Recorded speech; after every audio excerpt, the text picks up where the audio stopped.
Hello friends, വളരെയധികം സന്തോഷം നിറഞ്ഞ ഒരു വാർത്തയാണ് ഞാൻ നിങ്ങളുടെ മുന്നിൽ നിന്ന് പ്രസന്റ് ചെയ്യുന്നത്. വേറൊന്നുമല്ല, നമ്മുടെ വിഴിഞ്ഞം ഇന്റർനാഷണൽ സീപോർട്ട് ട്രിവാൻഡ്രത്തിൽ നിന്നും ജോബ് വേക്കൻറ്റ് വന്നിരിക്കുന്നു. ഞാൻ പലപ്പോഴായിട്ട് വീഡിയോ അപ്ലോഡ് ചെയ്യുന്ന സമയത്തെല്ലാം കമൻറ്റ് ബോക്സ് ഞാൻ എല്ലാവർക്കും വായിക്കാറുണ്ട്. എല്ലാവർക്കും പറ്റുന്ന രീതിയിലുള്ള ഫുൾ മെസ്സേജിന് ഞാൻ റിപ്ലൈ ചെയ്യാറുണ്ട്. നമ്മുടെ വീഡിയോ കാണുന്നവർക്ക് സ്ഥിരമായിട്ട് അറിയാം. അപ്പോൾ തന്നെ ഈ കപ്പൽ വന്ന വീഡിയോ ആവട്ടെ, നമ്മുടെ പോർട്ടിൻ്റെ അപ്ഡേഷൻ വീഡിയോ ആവട്ടെ, എല്ലാത്തിലും മിക്കതിലും കമൻറ്റ് ചെയ്ത് ചോദിക്കാറുണ്ട് എന്തെങ്കിലും ജോബ് വേക്കൻറ്റ് വരുന്നുണ്ടോ വിഴിഞ്ഞം പോർട്ടിൽ. അപ്പോഴൊക്കെ ഞാൻ പറയാറുണ്ട് ജോബ് വേക്കൻറ്റ് വരുമ്പോൾ ഉറപ്പായിട്ട് അറിയിക്കാം. അതിൽ ബിടെക് കഴിഞ്ഞവരുണ്ട്, എഞ്ചിനീയറിംഗ് കഴിഞ്ഞവരുണ്ട്, ഡിപ്ലോമ കഴിഞ്ഞവരുണ്ട്, ITI കഴിഞ്ഞവരുണ്ട്, എക്സ്പീരിയൻസ് പേഴ്സൺ ഉണ്ട്, പല പോർട്ടിലും വർക്ക് ചെയ്യുന്നവരുണ്ട്. ഗൾഫിൽ വർക്ക് ചെയ്തിട്ട് നമ്മുടെ സ്വന്തം നാട്ടിൽ തന്നെ നമുക്ക് വർക്ക് ചെയ്യാൻ, വിഴിഞ്ഞം പോർട്ടിൽ വർക്ക് ചെയ്യാൻ ഒരു ചാൻസ് ലഭിക്കുമോ, വേക്കൻസി ഉണ്ടോ, വരുമ്പോൾ ഒന്ന് അറിയിക്കാമോ എന്നൊക്കെ പറഞ്ഞ് ധാരാളം കമൻറ്റ് വായിക്കുന്നുണ്ട്. അപ്പോഴൊക്കെ ഞാൻ റിപ്ലൈ ചെയ്യാറുണ്ട്. ഉറപ്പായിട്ടും വേക്കൻസി വരുമ്പോൾ ഞാൻ നമ്മുടെ ഈ പറയുന്ന ചാനലിലൂടെ തന്നെ അപ്ലോഡ് ചെയ്യാം. അങ്ങനൊരു അവസരമാണ് വന്നിട്ടുള്ളത്. ഇപ്പോൾ ജോബ് വേക്കൻറ്റ് വന്നിരിക്കുന്നു. ഞാൻ ആ ജോബ് വേക്കൻറ്റ് ഒന്ന് റീഡ് ചെയ്യാം.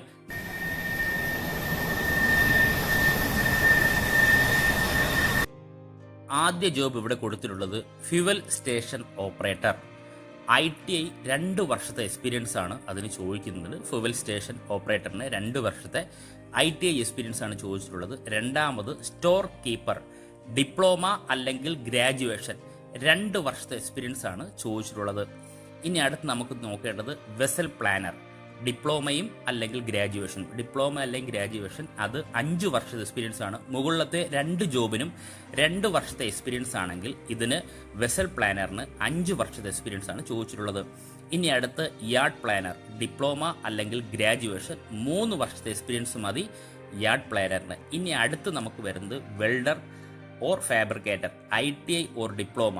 ഇതിന് ITI ഡിപ്ലോമ മതി, 2 വർഷത്തെ പോർട്ട് എക്സ്പീരിയൻസ് ആണ്. അത് നിങ്ങൾ ശ്രദ്ധിച്ച് കേട്ടോണം. നിലവിൽ കണ്ട 4 ജോബിനും, മുകളിൽ കണ്ട 4 ജോബിനും 2 വർഷം അല്ലെങ്കിൽ 5 വർഷത്തെ എക്സ്പീരിയൻസ് മതിയാവുമ്പോൾ ഈ വെൽഡർ ആൻഡ് ഫാബ്രിക്കേറ്ററിന് ITI അല്ലെങ്കിൽ ഡിപ്ലോമ 2 വർഷത്തെ പോർട്ടിലെ ജോലി ചെയ്ത എക്സ്പീരിയൻസ് ആണ് അവർ ചോദിച്ചിട്ടുള്ളത്. ഇനി അടുത്ത് ടവർ കൺട്രോളർ, ഡിപ്ലോമ അല്ലെങ്കിൽ ഗ്രാജുവേറ്റ്, 4 വർഷത്തെ നമ്മുടെ എക്സ്പീരിയൻസ് മതി. മുകളിൽ കണ്ട ജോബിന് അല്ലെങ്കിൽ ഈ വെൽഡർ ഫാബ്രിക്കേറ്റർ ITI ഡിപ്ലോമ 2 വർഷത്തെ പോർട്ട് എക്സ്പീരിയൻസ് ആണെങ്കിൽ നമ്മൾ ഈ കണ്ട ടവർ കൺട്രോളർക്ക് ഡിപ്ലോമ ആൻഡ് ഗ്രാജുവേറ്റഡ് 4 വർഷത്തെ എക്സ്പീരിയൻസ് മതിയാവും. ഇനി അടുത്ത് ഡോക്യുമെന്റേഷൻ എക്സിക്യൂട്ടീവ്, ഡിപ്ലോമ അല്ലെങ്കിൽ ഗ്രാജുവേറ്റഡ് 5 ഇയർ എക്സ്പീരിയൻസ് ആണ്, 5 വർഷത്തെ എക്സ്പീരിയൻസ് ആണ് ചോദിച്ചിട്ടുള്ളത്. അടുത്ത ജോബാവട്ടെ STS ക്രെയിൻ ഓപ്പറേറ്റർ. നമ്മൾ പലപ്പോഴും വീഡിയോ എടുക്കാൻ പോർട്ടിൽ വരുമ്പോൾ തലയുയർത്തി നിൽക്കുന്ന 8 STS ക്രെയിൻ എന്ന് പറഞ്ഞിട്ടാണ് വീഡിയോ പലപ്പോഴായിട്ട് സ്റ്റാർട്ട് ചെയ്യുന്നത്.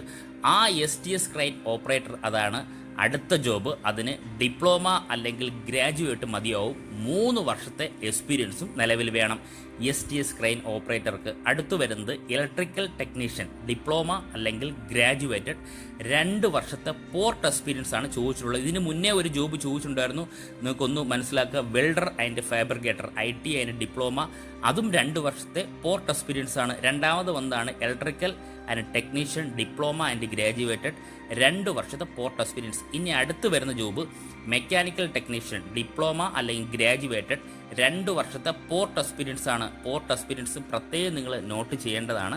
ഇനി അടുത്തുള്ള മെറൈൻ ഫിറ്റർ, അതിന് ITI 5 വർഷത്തെ എക്സ്പീരിയൻസ് ആണ് അതിന് ചോദിച്ചിട്ടുള്ളത്. ഇതാണ് നിലവിൽ വിഴിഞ്ഞം ഇന്റർനാഷണൽ സീപോർട്ടിലെ ജോബ് വേക്കൻറ്റ്. ഇനി നമുക്ക് അടുത്തൊരു ഡീറ്റെയിലേക്ക് പോകാം. ഇതുവരെ നമ്മൾ കണ്ട ജോബ് വായിച്ചതെല്ലാം 2 വർഷത്തെ എക്സ്പീരിയൻസ് വേണം, പോർട്ട് എക്സ്പീരിയൻസ് വേണം. ഇപ്പോൾ നമ്മൾ അടുത്ത് നോക്കാൻ പോകുന്നത് ഫ്രഷേഴ്സിനാണ്. അതായത് ഡിപ്ലോമയോ BSc ഗ്രാജുവേറ്റ് ഉള്ളവർക്കോ, സയൻസ് ആയിക്കോട്ടെ, ഈ CS എന്ന് പറഞ്ഞാൽ കമ്പ്യൂട്ടർ സയൻസ് ആണ്, മാത്സ് ആയിക്കോട്ടെ, ഈ 3 സബ്ജക്റ്റിൽ ഡിപ്ലോമയോ ഗ്രാജുവേറ്റ് ലെവലിലുള്ളവർക്കും തീർച്ചയായിട്ടും അപേക്ഷിക്കാവുന്നതാണ്. അതുമാത്രമല്ല, ഇതിൽ വേറൊരു കാര്യം നിലവിൽ എടുത്തു പറയാനുള്ളത്, ഈ പറഞ്ഞ preference for female candidates from nearby 5 wards, ഈ 5 വാർഡിലുള്ള ഫീമെയിൽ കാൻഡിഡേറ്റിന് പ്രത്യേക പ്രിഫറൻസ് നിലവിലുണ്ട്. അതായത് വിഴിഞ്ഞത്തിനോട് ചേർന്നിട്ടുള്ള ഈ 5 വാർഡുകളാണ്. ഏതൊക്കെയാണ് വാർഡുകളെന്ന് ചോദിച്ചാൽ, വിഴിഞ്ഞം corporation ward, Kottappuram corporation ward, harbour corporation ward, Vengalloor corporation ward, Mullur corporation ward. ഈ 5 വാർഡിലുള്ളവർക്ക് പ്രത്യേക പ്രിഫറൻസ് നൽകുന്നതായിരിക്കും. ഇത് പോർട്ടിനോട് ചേർന്നിട്ടുള്ള ഈ 5 വാർഡിലുള്ളവർക്കാണ്. അടുത്തൊരു വലിയ ക്വസ്റ്റ്യൻ ഉള്ളതെന്ന് പറഞ്ഞാൽ, നമ്മൾ ഈ പറഞ്ഞ ഞങ്ങളെല്ലാം ഇതിന് ക്വാളിഫൈഡ് ആണ്, ഞങ്ങൾ എക്സ്പീരിയൻസ് പേഴ്സൺ ആണ്, ഞങ്ങൾ എങ്ങനെ അപ്ലൈ ചെയ്യാൻ സാധിക്കും, ഈ ജോലികൾക്ക് ഞങ്ങൾ എങ്ങനെ അപ്ലൈ ചെയ്യാൻ സാധിക്കും എന്ന് ചോദിച്ചാൽ ആ ബാനറിൽ തന്നെ വ്യക്തമായിട്ട് മറുപടിയുണ്ട്. Send your CV before 13 July 2024. അതായത് ഈ മാസം 30 മുന്നേ നിങ്ങളുടെ CV അല്ലെങ്കിൽ ബയോഡാറ്റ HR.avppl@adani.com എന്ന് പറയുന്ന മെയിലിലേക്ക് നിങ്ങൾ ദയവായി മെയിൽ സെൻഡ് ചെയ്ത് കൊടുക്കുക. നിങ്ങളുടെ ഈ പറയുന്ന CV അല്ലെങ്കിൽ ബയോഡാറ്റ. ഇനി ബയോഡാറ്റയും CV ഇല്ലാത്തവർ വളരെ വേഗം തന്നെ ബയോഡാറ്റയും CV ഉണ്ടാക്കേണ്ടതാണ്. ബയോഡാറ്റയും ഈ പറയുന്ന ക്വാളിഫൈഡ് ഉള്ളവർക്ക് എല്ലാവർക്കും ബയോഡാറ്റ എങ്ങനെയാണെന്നറിയാം. അതിൽ നിങ്ങളെ ഫുൾ ഡീറ്റെയിൽ കാണും. ക്വാളിഫൈഡ് എവിടെ, ഏത് വർഷം പഠിച്ചിറങ്ങി, എക്സ്പീരിയൻസ് സർട്ടിഫിക്കറ്റ്, നിങ്ങളെ മൊത്തവും ആ ബയോഡാറ്റ, നിങ്ങളെ നമ്പർ ഉൾപ്പെടെയുള്ള ബയോഡാറ്റ അല്ലെങ്കിൽ CV നിങ്ങൾ ഈ പറയുന്ന HR.avppl@adani.com HR ടീമിനാണ് നിങ്ങളത് അയച്ചു കൊടുക്കേണ്ടത്. ഇതിനൊരു ഇടനിലക്കാരില്ല. ഇതിൽ പോർട്ടലിലേക്ക് നിങ്ങളെ CV ആയിട്ട് വന്നിട്ട് പ്രത്യേകിച്ച് ഒരു കാര്യമില്ല. നിങ്ങൾ ഈ മെയിലിലേക്ക് സെൻഡ് ചെയ്ത് കൊടുത്തു കഴിഞ്ഞാൽ അവിടെ നിന്നാണ് ഫർദർ പ്രൊസീജിയറിലേക്ക് പോവുക. അടുത്ത ഘട്ടം എങ്ങനെയാണ് നിങ്ങളെ ഈ സർട്ടിഫിക്കറ്റ് ചെക്ക് ചെയ്തിട്ട് നിങ്ങളതിന് ക്വാളിഫൈഡ് ആണോ, നിങ്ങളെ CV കറക്റ്റാണോ, ഇതെല്ലാം ചെക്ക് ചെയ്യുന്നതെല്ലാം. അതുകൊണ്ട് CV ഒക്കെ വളരെ കറക്റ്റായിട്ട് തന്നെ നിങ്ങൾ കൊടുക്കണം. ഈ എക്സ്പീരിയൻസ് ചോദിച്ചതിനെല്ലാം എക്സ്പീരിയൻസ് സർട്ടിഫിക്കറ്റ് വ്യക്തമായിട്ട് വെച്ച് തന്നെ നിങ്ങൾ CV കൊടുക്കേണ്ടത്. നമ്മളൊരു ജോലിക്ക് അപ്ലൈ ചെയ്യുമ്പോൾ ഞാൻ പറയാതെ തന്നെ അറിയാമല്ലോ എങ്ങനെയാണ്, വളരെ സൂക്ഷ്മതയോടെ ആയിരിക്കും നമ്മളെല്ലാ കാര്യങ്ങളും ചെയ്യുന്നത്. അതുപോലെ തന്നെ ഒരു ജോലിക്ക് ധാരാളം ക്വാളിഫൈഡ് ആയിട്ടുള്ള ആൾക്കാരാണ് കേരളത്തിലുള്ളത്. നിങ്ങൾക്കറിയാം, ജോലിക്ക് പുറം രാജ്യത്തൊക്കെ പോകുന്ന ധാരാളം പേരുണ്ട്. അപ്പോൾ അവർക്ക് ഞാൻ പറയാതെ തന്നെ അറിയാം ഒരു CV എങ്ങനെയാണ് ഉണ്ടാക്കേണ്ടതും ഒരു ജോലിക്ക് എങ്ങനെയാണ് നമ്മൾ വളരെ കെയർഫുള്ളായിട്ട് അപ്ലൈ ചെയ്യേണ്ടതെന്ന് വ്യക്തമായിട്ട് അറിയാം. അതുപോലെ തന്നെ അപ്ലൈ ചെയ്ത് നമ്മൾ ഈ പറയുന്ന മെയിലിലേക്ക് സെൻഡ് ചെയ്ത് കൊടുക്കുക.